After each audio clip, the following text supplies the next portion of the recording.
बात Iran America के बीच टशन की। ये टशन कम होने का नाम नहीं ले रहा है, कम होने के बजाय टशन बढ़ती जा रही है।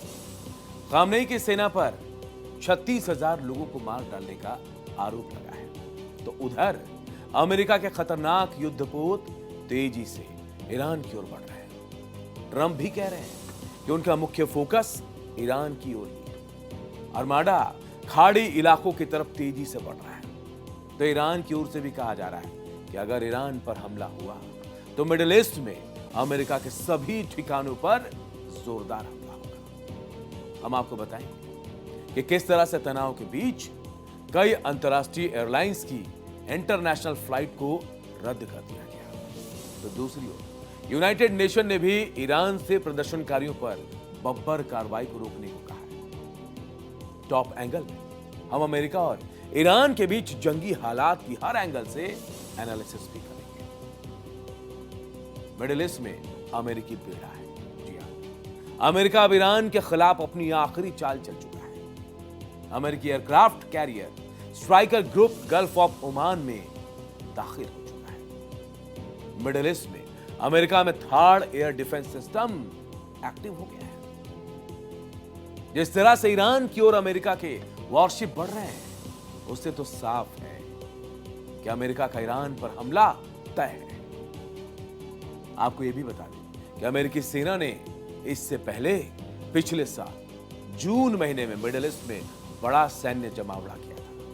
तब ईरान और इजराइल के बीच 12 दिनों तक युद्ध हुआ था। तब अमेरिका ने ईरान के 3 परमाणु ठिकानों पर B-2 बॉम्बर से हमले किए। और अब ईरान में जारी प्रदर्शन को देखते हुए ट्रंप ईरानी सरकार को लगातार धमकी भी दे रहे हैं। ट्रंप ने ईरान के प्रदर्शनकारियों का खुलकर साथ देने का ऐलान किया और वादे के मुताबिक अमेरिका ने ईरान की ओर मदद का काफिला भी भेज दिया है। हम आपको बताएंगे कि ईरान और अमेरिका के बीच जारी जंग के माहौल में आखिर कौन किस पर भारी पड़ रहा है। लेकिन इससे पहले हम आपको बताते हैं कि ईरान में किस तरह से मौत का खेल खेला गया। खामनेई की सेना पर प्रदर्शनकारियों पर जमकर कहर ढाने का आरोप लग रहा है। ईरान में जनवरी की शुरुआत में विरोध प्रदर्शन के दौरान जमकर उत्पात मचने का खुलासा हुआ है। यह खुलासा विपक्षी मीडिया ईरान इंटरनेशनल कर रहा है, जिसके मुताबिक सरकारी एक्शन में 200, 300, 400 ने 36,000 से ज्यादा लोगों की मौत हुई, जिसे इतिहास का सबसे बड़ा 2 दिवसीय नागरिक जनसंहार बताया जा रहा है। 8 और 9 जनवरी को ईरानियों के लिए कयामत की रात थी। मौत के आंकड़ों पर सवाल भी उठ रहे हैं। सवाल क्या देखिए, ईरान इंटरनेशनल के मुताबिक यह मौत का आंकड़ा क्लासिफाइड दस्तावेजों, फील्ड रिपोर्ट्स, मेडिकल स्टाफ, चश्मदीदों और पीड़ित परिवारों के बयानों के आधार पर तैयार किया गया है। विपक्षी मीडिया ईरान इंटरनेशनल की रिपोर्ट में दावा किया गया कि यह महज 2 दिनों 8 और 9 जनवरी का आंकड़ा है। ज्यादातर हत्याएं इस्लामिक रिवॉल्यूशनरी गार्ड कॉर्प्स और उससे जुड़ी बसीज मिलिशिया की तरफ से किए जाने का आरोप लगा है। इसके अलावा इराक और सीरिया से लाए गए प्रॉक्सी लड़ाकों का भी इस्तेमाल ईरान में जमकर हुआ है। आपको बता दें कि ईरान के आंतरिक मंत्रालय से जुड़े सूत्रों ने बताया कि प्रांतीय सुरक्षा परिषद की 20 जनवरी की रिपोर्ट में मरने वालों की संख्या 30,000 से अधिक बताई गई। ईरान इंटरनेशनल ने यह भी दावा किया कि 21 जनवरी को संसद की राष्ट्रीय सुरक्षा और विदेश नीति समिति के सामने पेश की गई एक रिपोर्ट में मृतकों की संख्या 27,500 से ज्यादा बताई गई। वहीं सुप्रीम नेशनल सिक्योरिटी काउंसिल से जुड़े सूत्रों ने कहा कि IRGC की 2 अलग अलग रिपोर्ट्स में यह आंकड़ा 33,000 और 36,500 से ज्यादा बताया गया। वहीं ईरान में मौत के आंकड़े को लेकर ईरानी विदेश मंत्रालय के प्रवक्ता इस्माइल बकाई ने 8 से 9 जनवरी यानी 2 दिनों में 30,000 लोगों के मारे जाने के दावे को सिरे से खारिज कर दिया है। इस्माइल बकाई इन रिपोर्ट्स को खुला दुष्प्रचार बताते हुए कह रहे हैं कि ये हिटलर शैली का बड़ा झूठ है। एक्स पर पोस्ट कर बकाई ने बाकायदा आरोप भी लगाया। कहा क्या?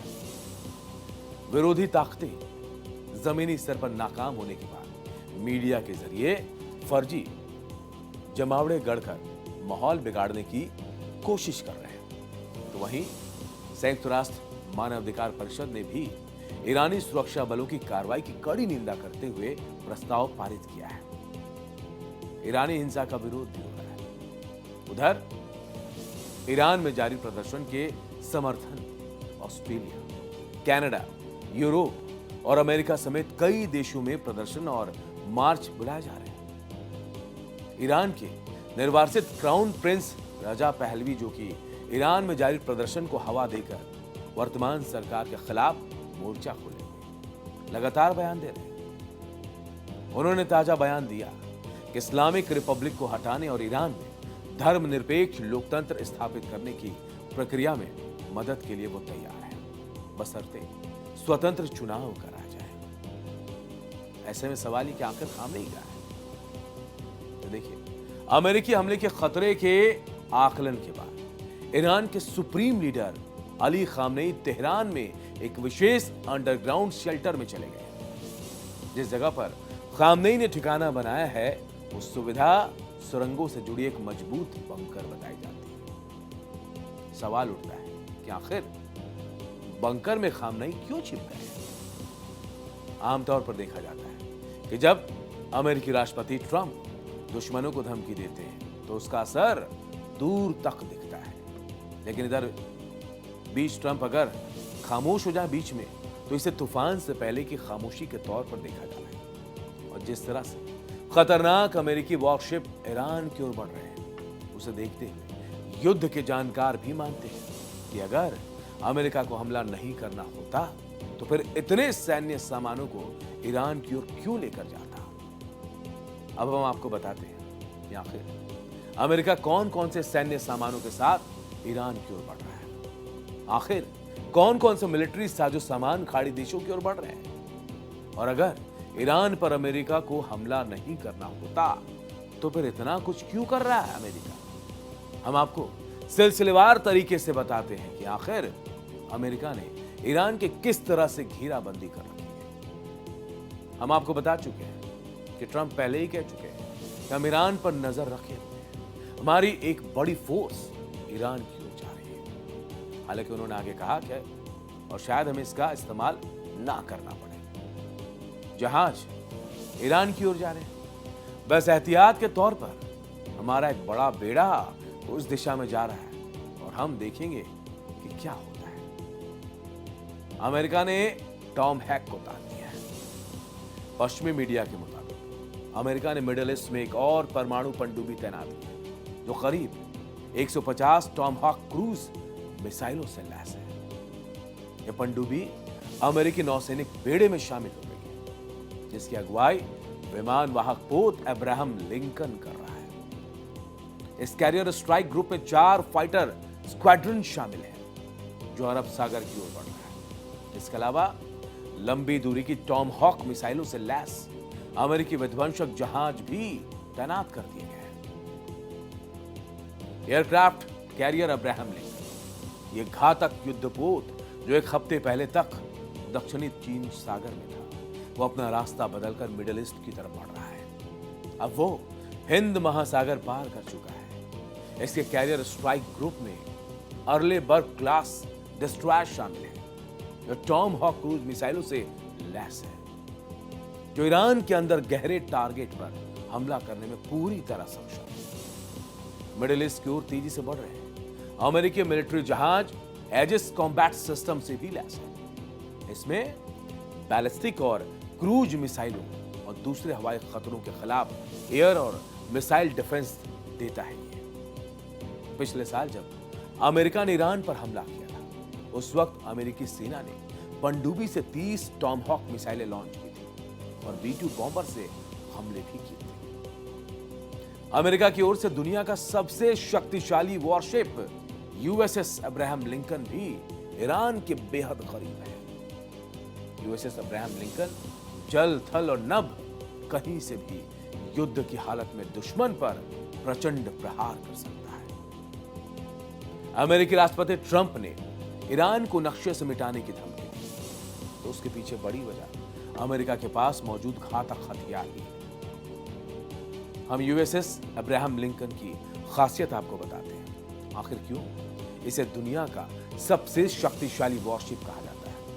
क्योंकि ये सबसे ताकतवर है। यूएसएस अब्राहम लिंकन दुनिया के सबसे बड़े और सबसे ताकतवर वॉरशिप में शुमार है। 1989 में यूएस सेना से जुड़ा और इसकी कीमत लगभग 57,000 करोड़ बताई जाती है। यूएसएस अब्राहम लिंकन वॉरशिप को चीन की गतिविधियों पर नजर रखने के लिए खासतौर पर साउथ चाइना सी में तैनात किया गया था। लेकिन अब इसकी मूवमेंट ने ईरानियों की बेचैनी को बढ़ा दिया है। हालांकि इसके ईरान की ओर बढ़ने को लेकर अमेरिका की ओर से कोई भी पुष्टि अब तक नहीं की गई। या कहें, अमेरिका इस बात को खुलकर नहीं कह रहा, लेकिन अमेरिका इसके जरिए ईरान से दो हाथ करने को तैयार बैठा है। आपको याद होगा, इससे पहले वेनेजुएला में भी हमले से पहले इसी तरह की तैनाती हुई थी। न्यूक्लियर पावर्ड वॉरशिप है। फिलहाल मिडिल ईस्ट में कोई भी अमेरिकी कैरियर स्ट्राइक ग्रुप मौजूद नहीं है। लेकिन अब USS Abraham Lincoln South China Sea से रूटीन ऑपरेशन कर रहा था। इस वॉरशिप में एक सुपर कैरियर, 3 से 6 डिस्ट्रॉयर्स, 1 से 2 पनडुब्बियां, 7,000 से 8,000 सैनिक, 65 से 70 विमान F-35, F-A-80 शामिल है। यूएसएस अब्राहम लिंकन अमेरिका के कैरियर स्ट्राइक ग्रुप 3 का हिस्सा है, जिसमें एक न्यूक्लियर पावर्ड एयरक्राफ्ट कैरियर के साथ कई युद्धपोत और पनडुब्बियां शामिल होती हैं। अमेरिकी नेवी की आधिकारिक वेबसाइट एयरपैक नेवी के मुताबिक इस ग्रुप में एक aircraft carrier USS Abraham Lincoln के साथ आमतौर पर 3 से 6 गाइडेड मिसाइल डिस्ट्रॉयर्स शामिल होते हैं, जो एयर डिफेंस, एंटी सबमरीन और लैंड अटैक ऑपरेशन में शामिल होते हैं। मतलब साफ है, इसकी ताकत ईरान के बेचैनी को बढ़ाने के लिए काफी है। अब आपको बताते हैं कि जिस अरमाडा के बाद ट्रंप कर रहे हैं, उसकी आखिर खासियत क्या है। यूएस सैन्य बेड़ा है अरमाडा। आखिर क्यों इसे बेहद विध्वंसक माना जाता है, हम सिलसिलेवार तरीके से बताते हैं। अमेरिका का नौसैनिक आर्मडा दुनिया की सबसे ताकतवर और आधुनिक समुद्री युद्ध शक्ति है। यह महज जहाजों का समूह नहीं है, बल्कि एक चलता फिरता हवाई अड्डा और रक्षात्मक किला है।